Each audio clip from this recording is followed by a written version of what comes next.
ফেড্রা লিখেছেন লুসিয়াস অ্যানিয়াস সেনেকা। ফেড্রা হচ্ছে একটি রোমান্টিক ট্র্যাজেডি যেটি ক্লাসিক ইন ট্রান্সলেশনের একটি সাবজেক্ট। তো আমরা আজকে ফেড্রার সম্পূর্ণ সামারিটা দেখব। তো চলো শুরু করি। একটু মনোযোগ দিবা, কারণ যদি মনোযোগ হারাও তাহলে কিছু বুঝতে পারবা না। আর এই কাহিনীতে তেমন কোনো মানে অনেক ক্যারেক্টার নেই, অল্প কিছু ক্যারেক্টার রয়েছে। তোমরা একবার কাহিনীটা বুঝলে তাহলে ক্যারেক্টারগুলো মনে রাখা অতটা কঠিন হবে না। অতটা কঠিন হবে না বলতে কঠিন হবেই না।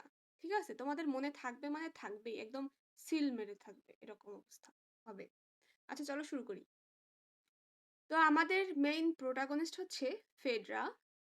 আমরা তো নামেই বুঝতে পারি যে ইনি প্রোটাগনিস্ট, ফেডরা। তো কাহিনীর শুরুতে ফেডরার অনেক মন খারাপ, কারণ তার হাজবেন্ড থেসিয়াস বিয়ের প্রথম রাত্রেই চলে গিয়েছেন। কোথায় গিয়েছেন? তার যে বন্ধু পিরিথাস তার সঙ্গে হেডস হচ্ছে পাতালপুরী। সেখানে গিয়েছেন কেন? তার তার বন্ধু এই যে পিরিথাস, তিনি ওই ওই হেডস রাজ্যের যে রাজা প্লেটো তার স্ত্রীকে নিয়ে আসবে। মানে কিডন্যাপ করে নিয়ে আসবে বা পালিয়ে যেভাবেই হোক নিয়ে আসবে, কারণ পিরিথাস তাকে পছন্দ করে এইজন্য। তো থেসিয়াস তার সঙ্গ দেওয়ার জন্য আরকি তার সাথে যায় প্লেটোর রাজ্যে, হেডসে, পাতালপুরীতে। এদিকে সবাই জানতো যে পাতালপুরীতে যারা যায় তারা আর ফিরে আসে না, তারা মারা যায়। আর থেসিয়াস যেহেতু এখন ৪ বছর হয়ে গেছে এখনো ফিরে নাই, তার মানে সেও মারা গিয়েছে। তো ফেডরার মন খারাপ ছিল, এক তার হাসব্যান্ড তাকে ছেড়ে চলে গিয়েছে বিয়ের করার পরপরই। এজন্য এরপরে আর এই ৪ বছরে তার হাসব্যান্ডের অনুপস্থিতির কারণে তিনি প্রেমে পড়ে যান তার যে সৎ ছেলে তার প্রতি। মানে তার প্রতি আকৃষ্ট হন হিপোলিটাস। হিপোলিটাস হচ্ছে তার সৎ ছেলে থেসিয়াসের ১ম পক্ষের ছেলে। এদিকে ফেডরা নিজেও জানে এই যে সে প্রেমে পড়েছেন এটা আসলে স্বাভাবিক কোনো প্রেম নয়। কারণ এই যে ভেনাস রয়েছে, ভেনাস মানে হচ্ছে আফ্রোদিতি, গডেস অফ লাভ।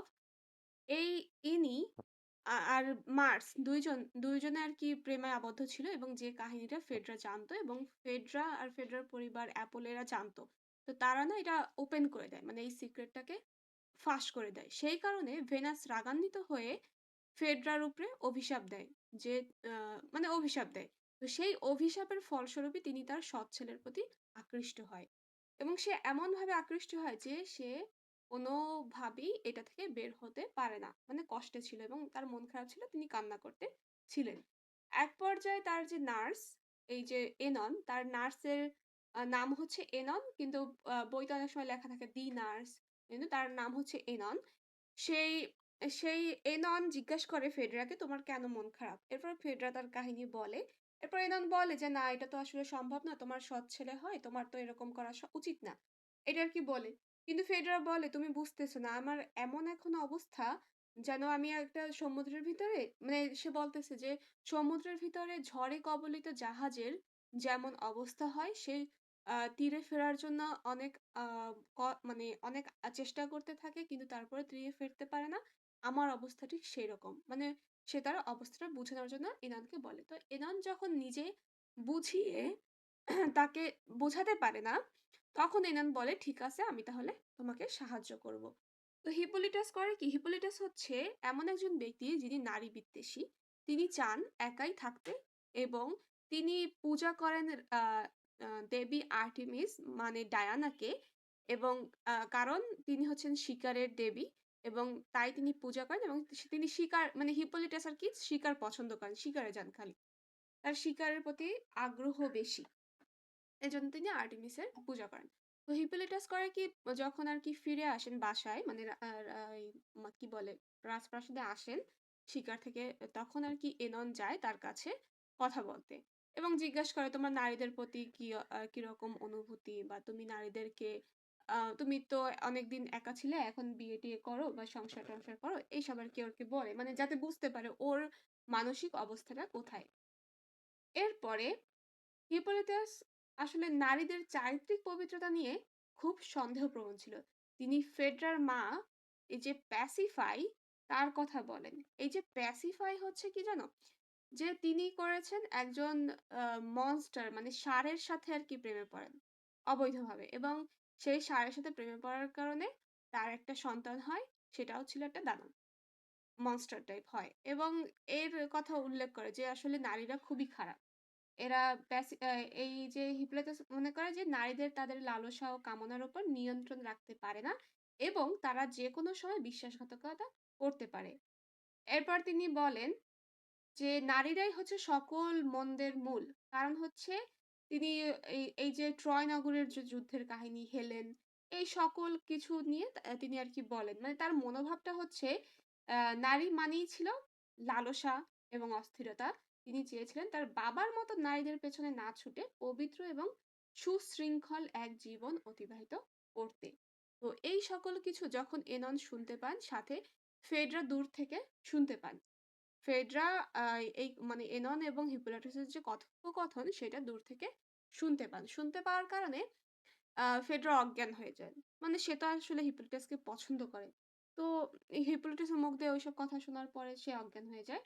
এরপরে তার যখন আরকি তাকে রুমে নিয়ে যাওয়া হয় এবং তাকে সে যখন হুঁশে আসে তখন হিপোলিটাস জিজ্ঞেস করে যে, "তুমি মানে আপনি কেন ও হুঁশ হারালেন?" এটা আরকি যখন জিজ্ঞেস করে, তখন আরকি ফেডরা না জন্য রুমে নেয় না, বাহিরেই হয়তো। আম যে তুমি মানে ভিতরে, প্রাসাদের ভিতরের এই কাহিনীটা। তো যখন ফেডরার আ হুঁশ আসে তখন আরকি হিপোলিটাস জিজ্ঞাস করে এবং ফেডরা তার মনের কথাটা সে প্রকাশ করে। এবং হিপোলিটাস অত্যন্ত রাগান্বিত হয়ে যায়। মানে তিনি এটা শুনে সইতেই পারে না যে এটা কেমন কথা। আর তার ভিতরে আরো ঘৃণা বেড়ে যায়। যে এ এরকম একটা কথা আরকি ফেডরা বলবে এটা তো হিপোলিটাস আশাই করেনি। তারপরে হিপোলিটাস বলে মানে প্রচন্ড রেগে যায় এবং বলেন যে ফেডরা হচ্ছে তার মায়ের সমান। তিনি এতটাই ঘৃণা প্রকাশ করেন যে নিজের তলোয়ার বের করে ফেডরাকে মারতে যান। কিন্তু শেষে সে মারেন না। মানে তলোয়ারটি নিচে ছুঁড়ে মারেন এবং ওইটা নিচে আরকি কুপে যায়। মানে ওই থাকে না ভিতরে আরকি গেঁথে যায়। তো তিনি বলেন যে, "তুমি এতটাই অপবিত্র যে আমার তলোয়ার দিয়ে তোমাকে মারব না। মানে আমার পবিত্র তলোয়ার তোমাকে ছুঁইতে দেব না।" এরকম একটা কথা বলে তারপর সে দৌড়ে চলে যায় প্রাসাদ ছেড়ে। এবং প্রাসাদ ছেড়ে যাওয়ার সময়টায় আরকি ওইখানের যে লোকজন ছিল বাহিরে তারা দেখে যে হিপোলিটাস দৌড়ে চলে গিয়েছে। এরপরে এই সময় কিন্তু আরকি থেসিয়াস যে চলে গিয়েছিল প্রাসাদ থেকে ৪ বছর কিন্তু হয়ে গিয়েছিল। তার পরের কাহিনী হচ্ছে এইগুলা। এবং থেসিয়াস কিছুদিন পরে বা ওর পরে আরকি ফিরে আসে রাজপ্রাসাদে। তার আ আ য তো যখন আরকি ফিরে আসে তার আগে ফেডরা এবং এনন মানে এরা কথোপকথন করছিল যে তারা কি করবে। কারণ এই যে ফেডরা যে প্রস্তাবটা দিয়েছে, এই প্রস্তাব সম্পর্কে কেউ যদি জানতে পারে তাহলে ফেডরার মানহানি হবে বা সম্মানহানি হবে। এজন্য সে খুবই চিন্তিত। তো এনন তার যে নার্স সে বলে, "যদি তুমি তোমার নিজের দোষ না ঢাকতে পারো তাইলে অন্যকে দোষী বানাও।" এটা আরকি বলে। মানে এমন বড় কোনো দোষ দাও যেটা সে আর ফিরাতে পারবে না। এরকম। মানে এখানে নার্স আরকি শয়তানিটা করে। তো ফেডরাও রাজি হয়ে যায় এবং যখন থেসিয়াস আসে দেখে যে ফেডরা কান্না করতেছে এবং ফেডরা বলে যে মানে ফেডরারকে জিজ্ঞেস করে থেসিয়াস যে, "তুমি কি বলবে আমাকে যে তুমি কেন তোমার মন খারাপ বা কেন কান্না করতেছো?" তখন থেসিয়াস যখন ফেডেরার কি বলে না যে কেন সে কান্না করতেছে, মানে ঢং কেন করতেছে।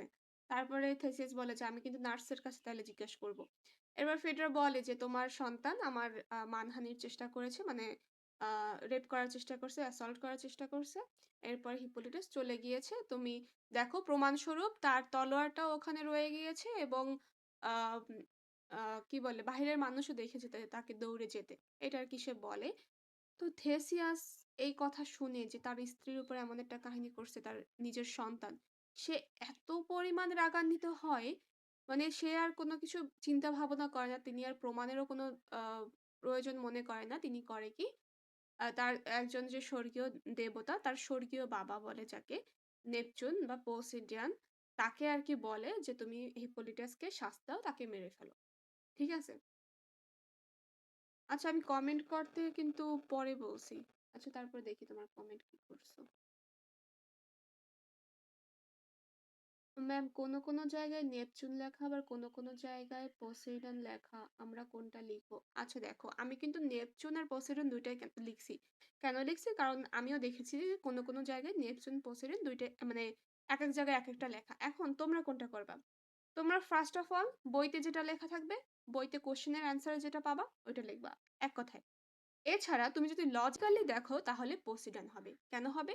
কারণ এখানে একটা কথা আছে যে গ্রিক মিথোলজিতে পোসিডন হচ্ছে যে সমুদ্র দেবতা। ঠিক আছে? নেপচুন এবং পোসিডন ২ জনই সমুদ্র দেবতা। তো পোসিডন হচ্ছে গ্রিক মিথোলজির সমুদ্র দেবতা। আর নেপচুন নামটা হচ্ছে রোমান মিথোলজির সমুদ্র দেবতা। যেহেতু ফেডরা একটা গ্রিক মিথোলজিক্যাল স্টোরি বা গ্রিক মিথোলজিক্যাল ক্যারেক্টার, তার মানে পোসিডনই শ্রেয়। আমি মনে করি। কারণ আমিও এটা দেখছি যে একেক জায়গায় নেপচুন এবং একেক জায়গায় পোসিডন লেখা। তো আমি দেখি যে নেপচুন হচ্ছে রোমান মিথোলজির তে তার নাম, সমুদ্র দেবতার নাম হচ্ছে নেপচুন। আর গ্রিক মিথোলজিতে সমুদ্র দেবতার নাম হচ্ছে পোসিডন। তো যেহেতু পোসিডন হচ্ছে গ্রিক মিথোলজিতে সমুদ্র দেবতার নাম, তার মানে এটা লেখাই উত্তম। কারণ ফেডরা হচ্ছে একটা গ্রিক মিথোলজিক্যাল ক্যারেক্টার। ক্লিয়ার? এখন দেখো থেসিয়াস যেহেতু এই পোসিডনকে বলে যে তুমি আ হিপোলিটাসকে মেরে ফেলো, পোসিডন করে কি? একটা সমুদ্রের একটা দানব পাঠায়।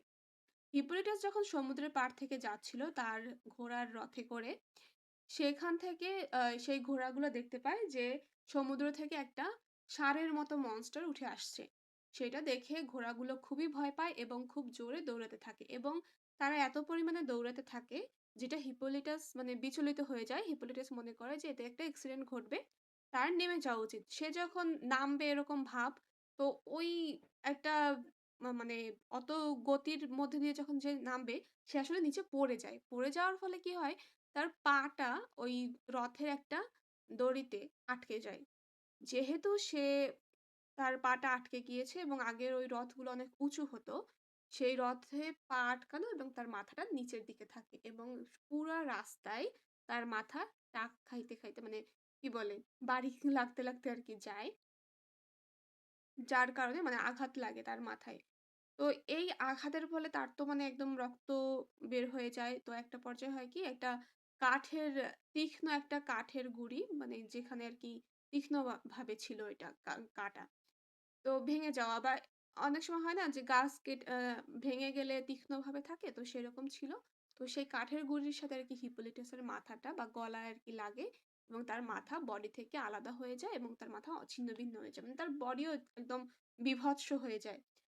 তো এই যে কাহিনী এটা হচ্ছে কি মেসেঞ্জার আরকি নিয়ে আসে এই ট্রাজিক ইভেন্টটা যে হিপোলিটাস এইভাবে এত ভয়ংকরভাবে মারা গিয়েছে। থেসিয়াস যখন শুনতে পায় সে তো আসলে বাবা তার তো কষ্ট লাগেই। আর ফেডরা যখন শুনতে পায় সে খুব অনুতপ্ত বোধ করে এবং সে কান্না করতে গিয়ে থেসিয়াসকে সব কাহিনী বলে দেয় যে, "আমি আসলে মিথ্যা বলেছি। আ হিপোলিটাস কোনো কিছুই এরকম করে নাই।" এবার মানে ফেডরা সম্পূর্ণ বিষয়টা সে ফাঁস করে দেয়। মানে সে আ স্বীকার করে নেয়। এবং সে অনুতপ্তের কারণে সে নিজেই সুইসাইড করে নেয়। আর থেসিয়াস তো অনেক অনুতাপ বোধ করে যে আমার নিজের ছেলেকে আমি মেরে ফেললাম। মানে এটা নিয়ে সে খুবই কষ্ট পায় এবং কিন্তু এমন একটা কাজ করছে যে এটা থেকে আর মানে ফেরত আসার কোনো ওয়ে নাই। থেসিয়াস তিনি যে এই কাজটা থেকে মানে মানে তার ছেলেকে বাঁচানোর তো আর কোনো ওয়ে নাই। তারপর সে থেসিয়াস বলে কি যে মানে তার যে আ প্রাসাদের যে লোক ছিল তাদেরকে আরকি বলে যে, "আমার ছেলেকে সম্মানের সাথে আ মানে শেষ কার্য করা হোক।" এবারে তার ছেলের সম্মানের সাথে শেষ কার্য করে এবং সে বলে যে, "ফেডরা এমন একজন শয়তান মহিলা বা এমন একজন ব্যক্তি, তাকে কোনো সম্মানের প্রয়োজন নাই। তাকে ডিরেক্ট মাটির চাপা দিয়ে দাও। তার কোনো মানে এরকম খারাপ মহিলার আর কোনো কিছুই মানে কোনো ট্রায়াম্ফ বা কোনো আ ইসের দরকার নাই। মানে শেষ কার্য করার দরকার নেই। তাকে ডিরেক্ট মাটির চাপা দিয়ে দাও।" তো এই হচ্ছে কাহিনী।